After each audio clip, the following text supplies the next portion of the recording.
Alright! Kamusta po kayo ang aking mga kaibigan? Nandito naman po tayo na mayroon po tayong talagang pag-usapan. Napakaganda! Ito po talagang excited at talagang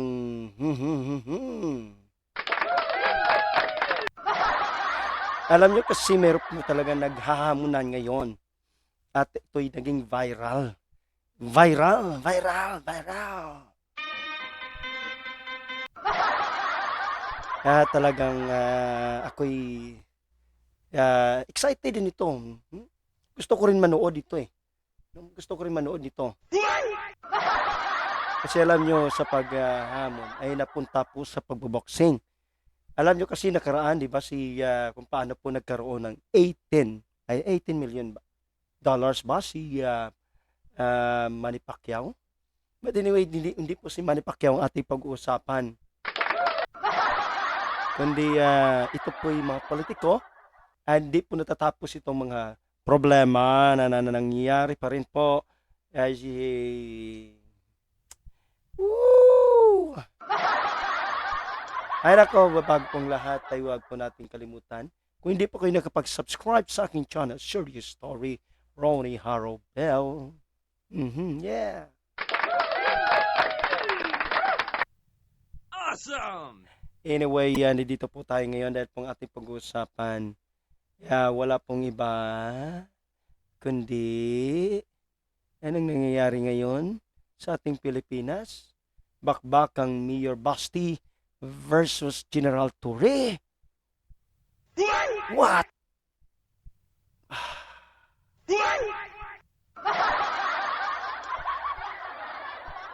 Paano nangyari ito na mayroong bakbakang Mayor Basti versus General Torre?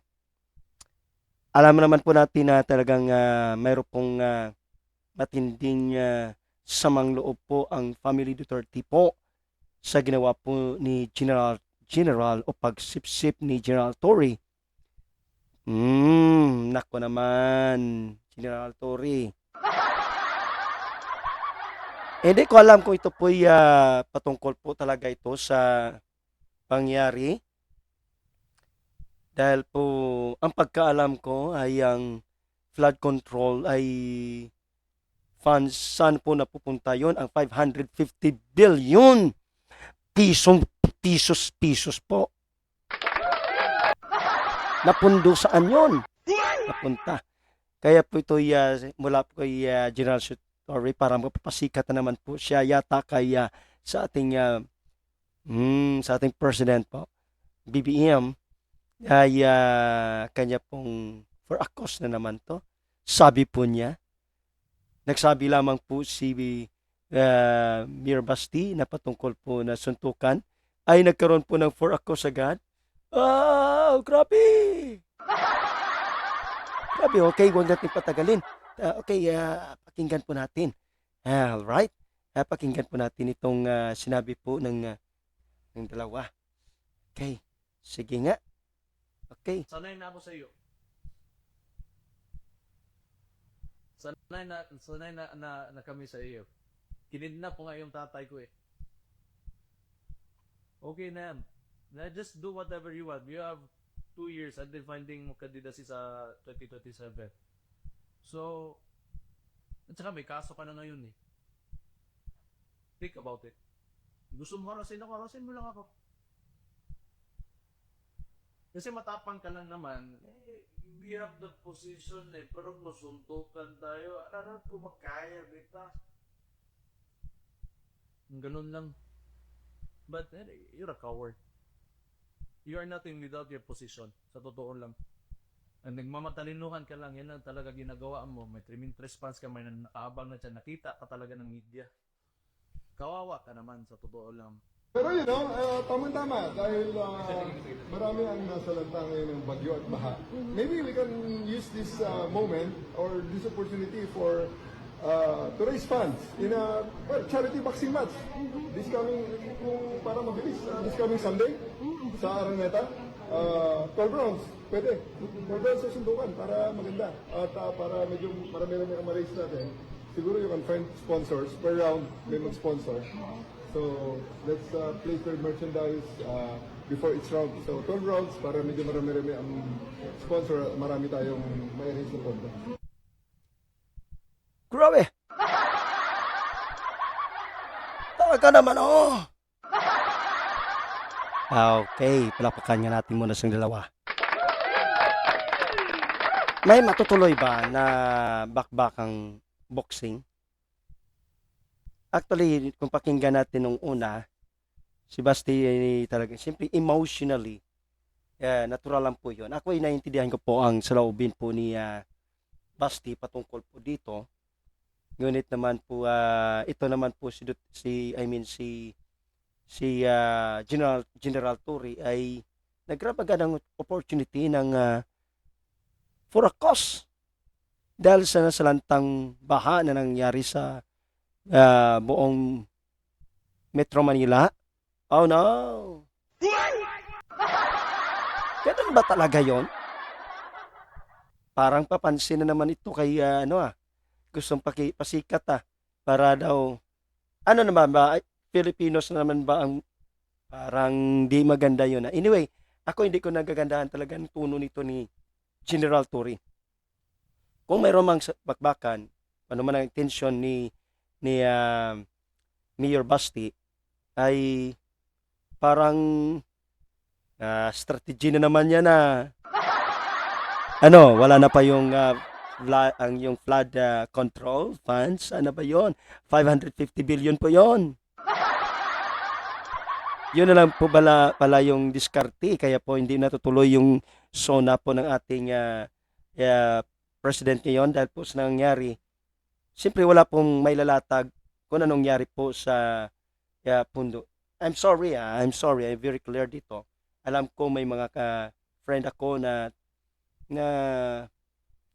they are Marcoses and side on Duterte. Kiniklear ko lagi na hindi po ako Duterterian. Hindi rin po ako Marcoses. Kasi hindi po ko po sila binuto. Pero, okay, let us see. No? Let us, I am a video, ito po yung aking content ngayon. Video reaction. Tiningnan ko lang po ang sinabi ni Basti at ngayon ni General Torre. Okay? Wala pong hamunan na boxing. Okay? Ngunit mayroong suntukan. Ngunit ito naman, magiging wise ni General Torre, mayroong boxing na mangyari. For a cause pa naman ba? Wow! Ang galing mo, General Torre. Pilipino na naman ang pababayaran mo sa inyong nawalang nangyari sa biruin mo 550 billion funds. Okay? Sa flood control po yon. Saan na yon? Inahanap ngayon ng mga Pilipino kung saan napunta ang wala pong madidiga dyan. Wala pong maisumiti po sa aming mga taong bayan. Simpleng tao din po ako. Bumabayad din po ako ng taxes. Lahat po tayo bumabayad ng taxes. Pero saan po pumunta yung 550 billion pesos na flood control? Okay, tanggalin po natin. Marcoses man tayo, Duterte, tanggalin po natin yon. Diskarte ito ngayon ni General Torre patungkol dito. Pero kung may nangyari man na boxing sa kanilang dalawa, excited ako dyan. Gusto ko makita kung saan po talaga hanggang tibay ng dalawa.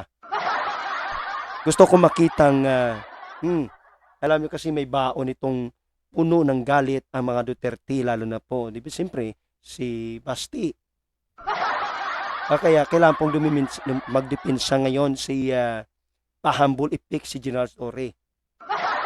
Ito, di ba? So, ngayon ito nangyari.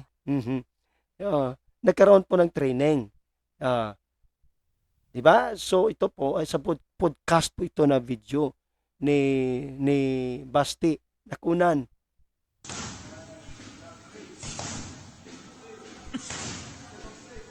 Yan. Galing, ano yan, podcast na video na biglang kumalat ang video na yan. Kaya nung nangyari po kay Torre, bigla ding nag-training.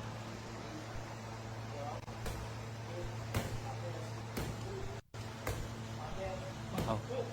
Pero ang galing niya. Ang galing niya. Kahit matanda na yan eh. Almost, ilang taon na ba si Torre? I think mga 55 siguro yan, oh. Lumalakas pa. Ibay pa. Kaya pa siguro to. Siya lumaban sa bata. Kaya nga ni Pacquiao eh. Ah. Galing sumuntok ka. Tag-tag. Galing ah. Galing, galing, galing. Wow, galing ah. Galing mong forma. Boxing yun.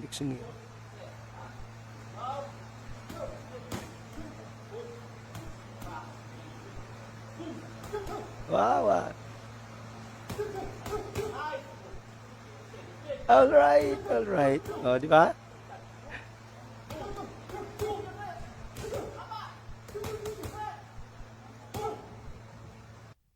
Okay. Yan po. So, handang-handa na ba ang dalawa sa laban nito? Ha? Ayan, Mayor Basti versus General Torre on Sunday boxing match preview. 27th of July 2025. Matutuloy kaya, pero ang tanong ito, matutuloy kaya ito? Matutuloy ba ito ang itong boxing? Actually, hindi po si Basti ang agad-agad, si Torre po, according to him. Sunday agad. Siyempre naman, alam niyo naman kasi po si General Torre more on training. Yeah, di ba? Kaya, i-grab niya. Para sa akin, ang tingin ko, may mas pabor kay General Torre kasi si Basti ay siyempre mayor, parang wala yatang panahon sa mga training. Biglaan ba? Baka hapuin. 12 rounds pa naman? Grabe! 12 rounds kahit po ako biglang Sunday agad. Kailangan po ng panahon ng training ito ng ilang months, di ba? Na kailangan ng training muna. Kahit si Pacquiao nga, kailangan muna ng training bago lumaban. Alam niya kasi. Grabe, galing ni General Torre. So sa akin dito, mayroon siyang puntos dito pagdating kasi alam niyo naman po sa PNP mayroon pong mga training lagi yan. Hindi po inawala yan. Siyempre ba, nakita niyo naman sa mga kanilang post, sa mga video, sa social media, panay ang push-up, panay ang training, ang gagaling, papakitang gilas, no? Ay, nako ka, General Torre. Parang, mahirap magsabi. But anyway, I'm so excited, no? I'm so excited sa laban na ito. Wow! Excited ako dito. Pero, kanina lang, no, nag-post agad si Mayor Basti na parang di yata matutuloy. May condition po. Ano po yung condition na sinasabi ni Mayor Basti? Pakinggan natin ang kanyang kondisyon. Huwag ka mag-alala, Torre, kasi matagal ko na talaga gusto makabugbog ng unggoy. Kung gusto mo lang talaga ng suntukan, bakit kailangan mo pa ng charity? Why do you need kailangan mo pang gamitin yung nangyayari ngayon na baha dyan sa Metro Manila? If you're really serious about this, kung gusto mo yung charity na yan and you've laid some conditions, then let me lay my own conditions for the event. Kung serious ka talaga, ha? These are my conditions. Pakiusapan mo yung amo mo na presidente and let it come out of his mouth that all elected officials should undergo a hair follicle drug test. Papalagan ko yung charity mo na yan. Wala problema. Kung if it will answer the issues nitong bansa natin, I can do that.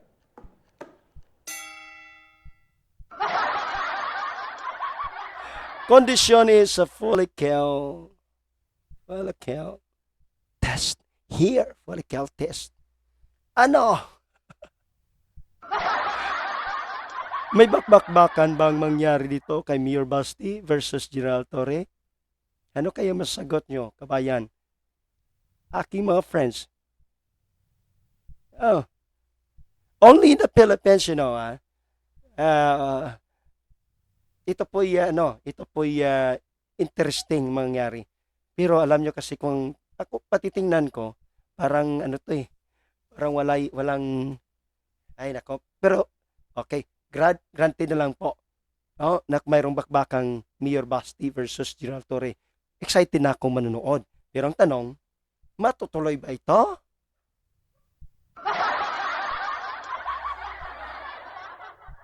Ay, nako! Sige, abangan natin Sunday, matutuloy o hindi. Bahala na lang dyan. Maraming salamat again sa pakinig. Sana wag po kayo magsawa sa patuloy na pakinig na ito sa aking channel. Share Your Story, Ronnie Harobel, na pinag-usapan natin ngayon, bakbakang Mayor Basti versus what? Torre. Okay, or General Torre. Sige. Maraming salamat po. Maraming salamat again, and see you again the next video. Bye-bye, everyone, and God bless you.